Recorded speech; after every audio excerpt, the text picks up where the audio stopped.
రావణుడు వైష్ణవ భక్తుడే అని కొన్ని పురాణాలు, ఉపాఖ్యానాలు, తాత్విక వ్యాఖ్యానాలలో సూచించబడింది. అయితే ఇది వాల్మీకి రామాయణంలో ప్రత్యక్షంగా స్పష్టంగా చెప్పబడలేదు.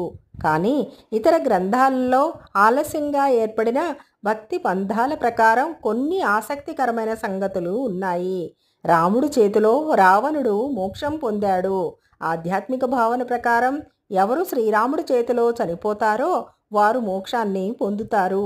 రావణుడు ఋషిపుత్రుడు, జయ విజయ రూపంలో అయినందున అతనికి విష్ణు చేతిలో మరణం కావాలి అంటే ఆయన రామావతారాన్ని కోరుకున్నాడని విశ్వాసం.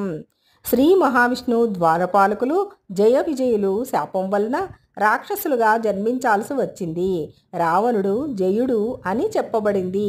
కిరాణావతారంలో జయుడు రావణుడిగా, విష్ణువు రాముడిగా అవతరించాడు. ఈ కథ ప్రకారం రావణుడు భగవంతుడి వద్దకు తిరిగి చేరాలనే కోరికతో తన పాత్రను నెరవేర్చాడు. ఇది వైరభక్తి స్వరూపం. కొన్ని తాత్విక రచనల్లో రావణుడి హృదయంలోనూ నారాయణుని స్థానం ఉంది అని ప్రతిపాదన ఉన్నది.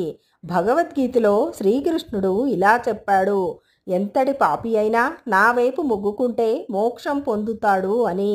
అనంత రామాయణం అనే ఒక తాత్కాలిక గ్రంథంలో రావణుడు రాముడిని పూజించే ఘట్టాలు వర్ణించబడ్డాయి.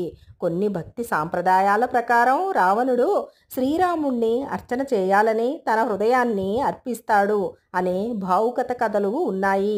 మొత్తంగా చెప్పాలంటే రావణుడు వైష్ణవ భక్తుడు అని వేదమూల రామాయణంలో నిర్దిష్టంగా లేవు. కానీ ఇతిహాసానుసారం, జయ విజయ కథానుసారం వైరభక్తి భావన ప్రకారం శ్రీరాముడి చేతిలో మోక్షాన్ని పొందుతాడు.